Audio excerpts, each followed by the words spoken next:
Now, Sugar Crinkles, the sugar rice treat that's just right sweet, is proud to present Gunsmoke.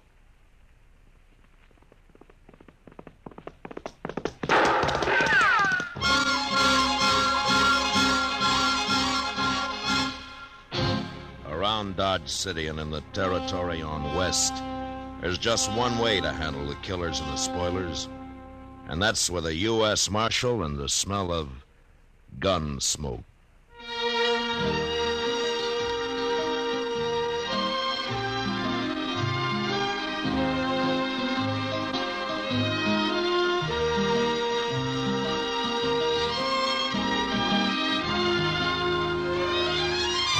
Gunsmoke, the story of the violence that moved west with young America.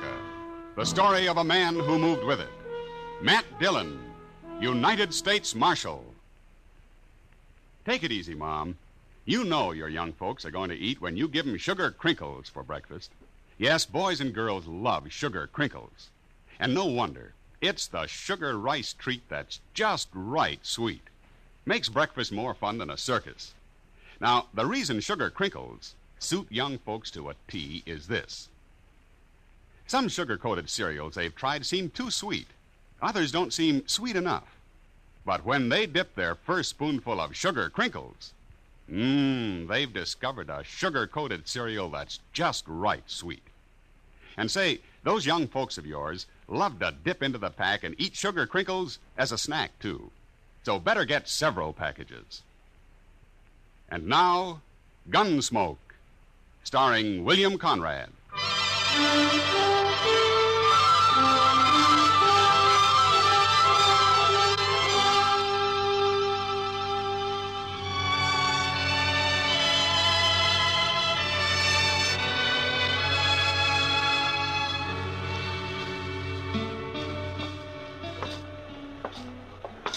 Mr. Dillon, look at those men down there by the jail. Yeah, it's quite a crowd. Well, now, what's so curious about a wagon load of buffalo hides, I wonder? Maybe they got a white one, Chester. They must have something mighty interesting. Yeah. This your wagon, mister? Nope. It's Gatliff's. I skinned for him. What's the crowd for? Just curious. The other skinner got hurt and we brought him into the dock. Oh, what happened? Is he hurt bad? Bad enough Gatliff didn't see any sense in bringing him into town at all. Me and the cook, we made him, though. What? Oh, here's Gatliff now. Chester, go up to Doc's and see what you can find out, huh? Yes, sir. How is he, Gatliff? Doc will take care of everything, Toby. Never mind that. How is he? He's dead. Let's drive these hides on down to the shed, huh? Come on. Just a minute, Gatliff. Some other time, Marshal. I'm busy. So am I. But I want to talk to you anyway. You and the cook go get these hides unloaded, Toby. I'll be right along. Okay.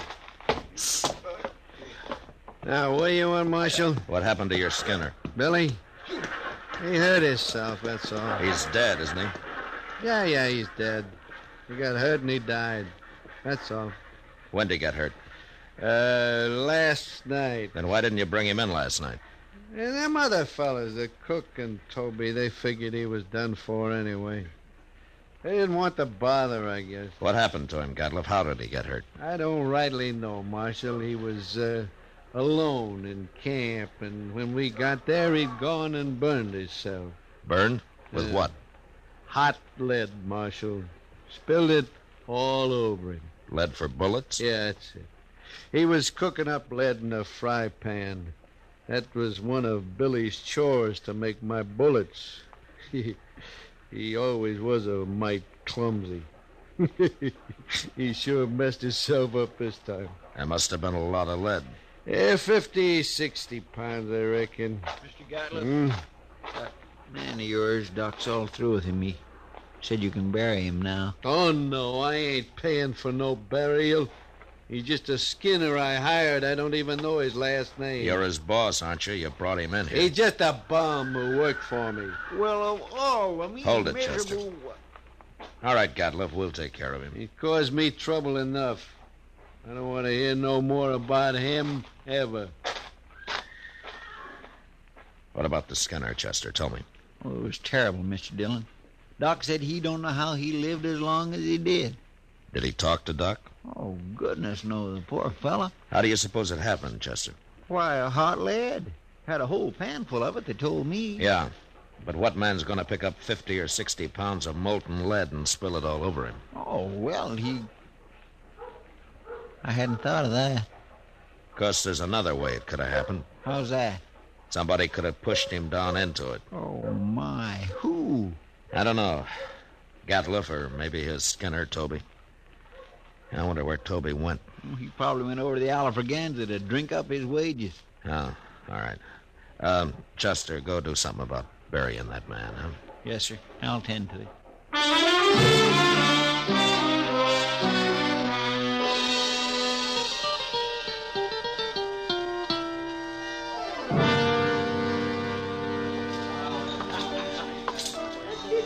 Hello, Toby. Huh? Oh, hello, Marshal. Sam. Yeah? Set out a bottle of rye and another glass, huh? Sure, Marshal. I'll, buy you a drink. You will? Well, sure, Marshal, sure. Well, Toby, here's to your friend, Billy. He was no friend of mine, but he died a bad death. I'll drink to him.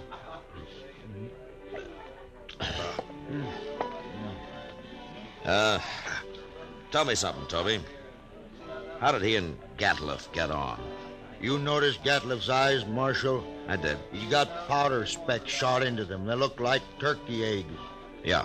You don't get on with a man like that.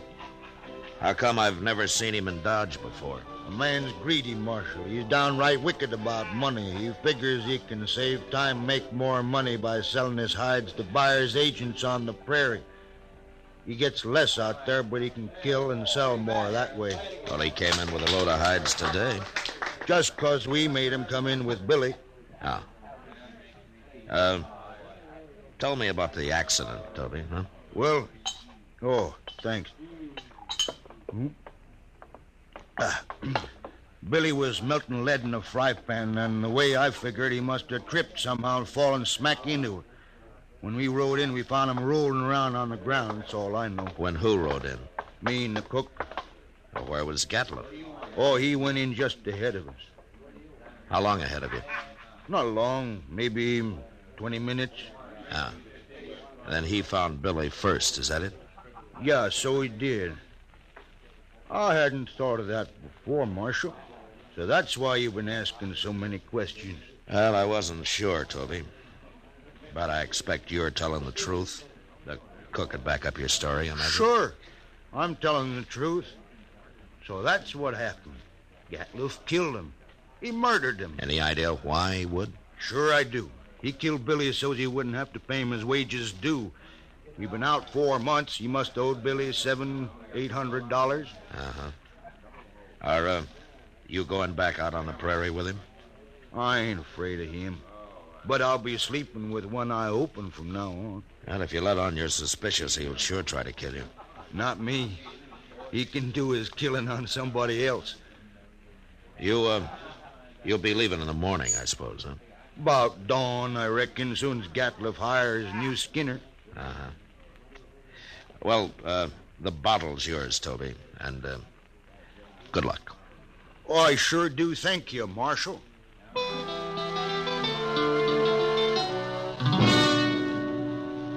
Later in the day, Chester and a couple of other men buried Billy out on the hill. As Toby said, he died a bad death. And it was made worse by the man who had done it to him going scot-free. But there was nothing I could do, and I tried to forget about it. They left Dodge next morning, and things were peaceful enough for a few days until one night word came that there'd been a knifing in a Nestor camp across the river. We rode over to see what it was about.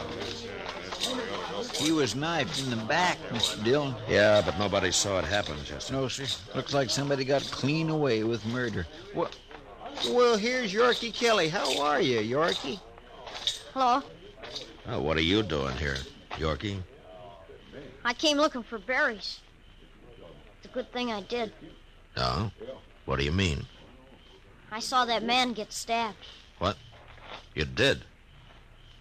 heard them arguing, and I sneaked up just after he'd done it.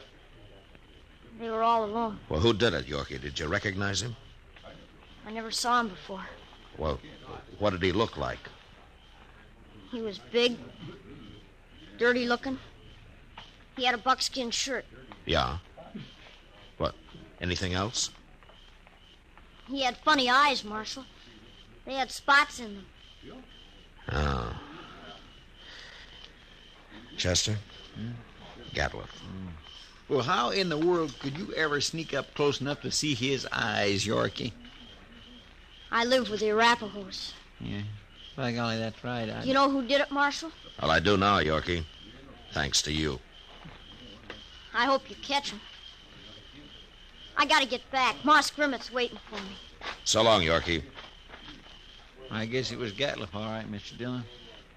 Yeah. Seemed like a dangerous kind of a man to be running loose. I got him now, Chester. As soon as I find him.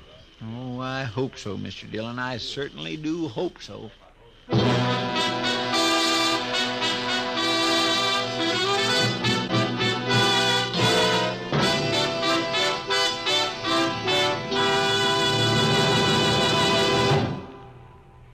Mother, it does your heart good, I know, when your young folks eat all of their breakfast cereal. And that's why I'm so happy to tell you about new Sugar Crinkles. Sugar Crinkles, you know, is the sugar rice treat that's just right sweet. Crisp golden nuggets of sugar-coated rice. They make breakfast more fun than a circus. Why, young folks love Sugar Crinkles so much, they disappear like magic. Now, you've had experience with sugar-coated cereals that seem too sweet to you, and others that just don't seem sweet enough to the youngsters. Well, what a wonderful surprise Sugar Crinkles will be to your whole family. For new Sugar Crinkles really are just right sweet. Remember, Sugar Crinkles make great snacks, too. Better get several packages. For your breakfast or a snack, you love Sugar Crinkles. Sugar Crinkles can't be beat. Sugar ice treat that's just right sweet. With milk for the breakfast joy. As a snack from the pack, oh boy! Can't be beat, just right sweet. Sugar Crinkles, good to eat. Now back to Gunsmoke.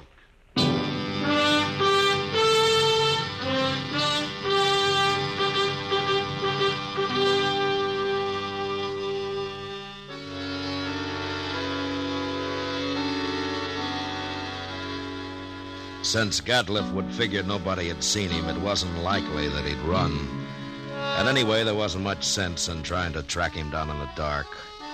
So Chester and I didn't start out until the next morning. Ordinarily, a man could ride into the prairie and disappear, but with Gatliff, it was a little different. At least we knew he'd be somewhere around Buffalo. It was late afternoon before we reached good hunting grounds, and almost dark when we spotted the first hunter's camp. On over to the fire, stranger. Well, thank you. Supper'll be ready soon. Hey, cook, throw some more tongue in that stew pot. Yo, Pete. If you don't like buffalo tongue, you'll go mighty hungry in this camp. Thanks, mister. Hey, you're a lawman. Matt Dillon, a U.S. Marshal. My name's Tom Mercer. This is Chester Proudfoot. Mr. Mercer. Howdy. Supper'll take a little longer yet. Anyway, my skinners won't be in for a while. Sit down. Thank you. Well, how you doing? Oh, fair, Marshal, fair. I killed over 100 today. Oh? Been here long? About a month. I'll move on a couple of weeks. I don't know, Marshal. I figure this whole southern herd's going to be clean wiped out for long. Next year, I'm going to Dakota. Too many hunters, maybe. Huh? That's just it. That's it exactly. Have you seen any in the last day or two? Just who you looking for, Marshal? A fellow by the name of Gatliff, a big man, speckled eyes. What's they done? You know him? No, I don't. Nobody's come near us in, over a week. Yeah. You're not much help, then. Except for that stew the cook's making. Oh, you're like that.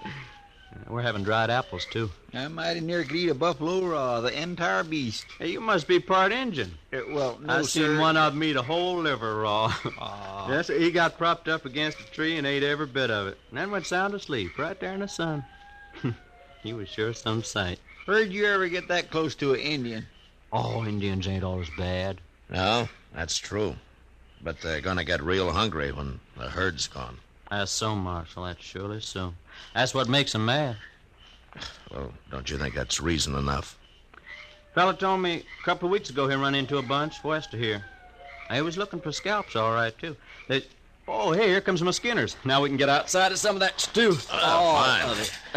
Don't you ever feed this man, Marshal? Only when he works, Mercer. Oh, now, Mr. Dillon.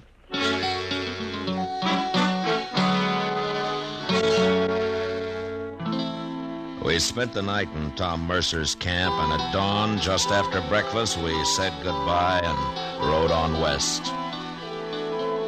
In the next 2 days, we met plenty of hunters, but we didn't find Gatliff. About noon of the third day, we cut the trail of a wagon train and figured it to be that of a hide buyer's agent who had come out into the prairie to do business on the spot. An hour or two later, we saw him. A long string of ox-drawn wagons piled high with hides. There was a man on horseback leading the train. We rode up to him. Hello there. That's quite a load you got, mister. 10,000 so far. Huh? What are you doing way out here, Marshal? I'm looking for a hunter by the name of Gatliff. You know him? Sure do. Just picked up a load from his rick early this morning. Is he in trouble? Yeah. Where is he? Straight south, couple of miles. Can't tell you exactly. He moves around a lot. Well, that's close enough for us. Thanks a lot, mister. Sure, Marshal. Never did like him anyway.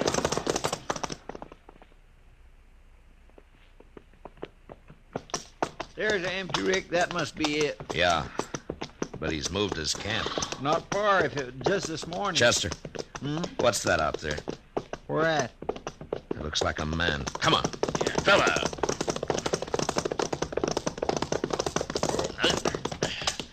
Why, Mr. Dillon, it's that Skinner of his. Yeah. Get some water, Chester. Yes, sir. Toby, can you hear me? He's been shot, Chester. Here's the water. Yeah.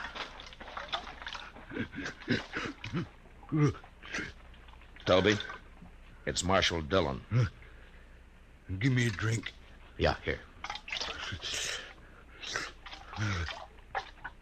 He shot me, Marshal. Well, what happened? Where's the rest of the crew? They run off. Took his wagon and the horses. He went kind of crazy when he found out. That's why he shot me. Where is he now? I don't know, Marshal. He shot me, and then he said he was going hunting. He's going loco. Loco. Now, take it easy, Toby. Take it easy. You're going to be all right. I could hear him shooting that Sharps a long time. And then he stopped. Where was he? Which way, Toby? Off. Behind me there. I could hear him. Yeah. Chester, stay with him, huh? I'm going after Gatliff. All right, sir.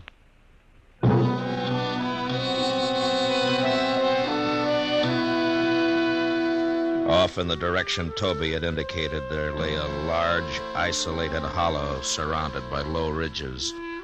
When I reached it, I dismounted and crawled up to where I could look down into it. There was no sign of Gatliff, but lying on the prairie floor were the bodies of countless fresh-killed buffalo. It was a strange sight. The old bulls and the cows and the little calves lying there, blackening the prairie grass. I got up and stood looking at it for a long time. And then suddenly, out in the middle, I thought I saw a slight movement. And a second later, there came the familiar boom of a Sharps 50. And I dropped behind the range and waited. And then Chester rode up. Did you find him, Mr. Dillon? Yeah. I thought I'd better come along. You see... Toby's dead. Is that it? Yes, sir. All right. Well, Gatliff's down there in the middle of the holler, but we can't get anywhere near him as long as he's got that Sharp's rifle. He's killed a small herd of buffalo in there, and now he's lying out in the center of them. Well, that's the darndest thing I ever heard of, Mr. Dillon. He must have gone crazy, just like Toby said. Yeah. What's he shooting at now? Hey, Mr. Dillon, the way he's spacing them shots. Yeah, that's the signal for help, Chester. Come on. Say, maybe it's just a trap. Oh, be ready to take cover behind one of these animals. It might be. Sounds like he's been hurt. Yeah. Just keep your head up. There he is, behind that big bull. Yeah, I see him. Wow. Mr. Dillon, he's all... There have been horses in here, Chester. Indians. Oh, my goodness. Come on.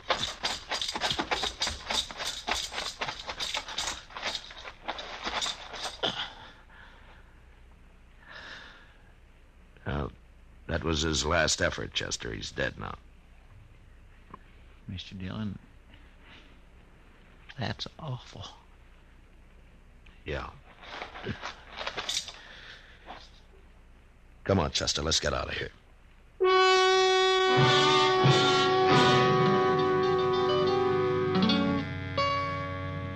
I don't know how the Indians caught Gatliff.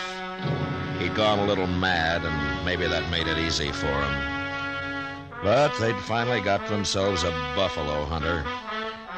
And into their unbelievably savage torture of him had gone all the hatred and desperation of a race being slowly starved and driven from their homeland. And then they'd put him there, surrounded by his own bloody slaughter, and they'd gone off with a gesture of contempt, leaving his rifle and his ammunition by his side. And having seen what they did to him, I'll never know how he managed to fire even one of those shots. For all of his evil, Gatliff had died harder than any man I'd ever seen. Chester and I rode back to Dodge, and it was never mentioned between us again.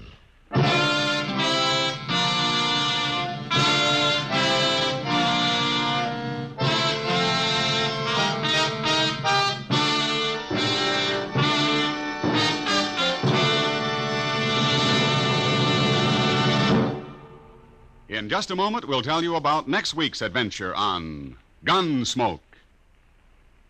You know, what you are tomorrow depends on what you eat today. So, Mother, be sure that the big and little Indians at your house always eat a good breakfast. And tell me, what could be better for breakfast than Post Toasties? Post Toasties, you know, are the heap good cornflakes. The best thing that's happened to corn since the Indians discovered it. But all of the talking in the world couldn't tell you how downright delicious Post Toasties are. You have to taste those crackling, crisp flakes. Yes, you have to taste that sweet kernel corn flavor toasted. Then you'll know how perfectly wonderful breakfast can be. Put Post Toasties in your shopping list right now, Mother. Just watch how your whole tribe goes for 'em. Remember, Post Toasties are the heap good cornflakes.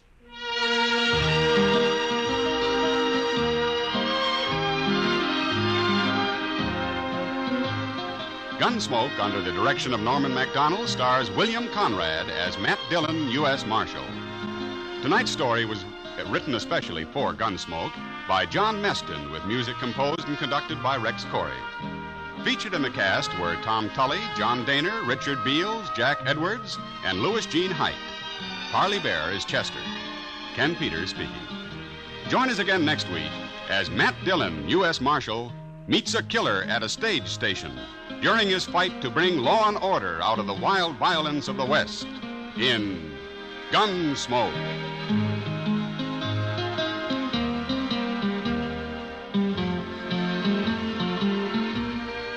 Listen next week at this time when Gunsmoke will be brought to you by Post Toasties, the heap good cornflakes.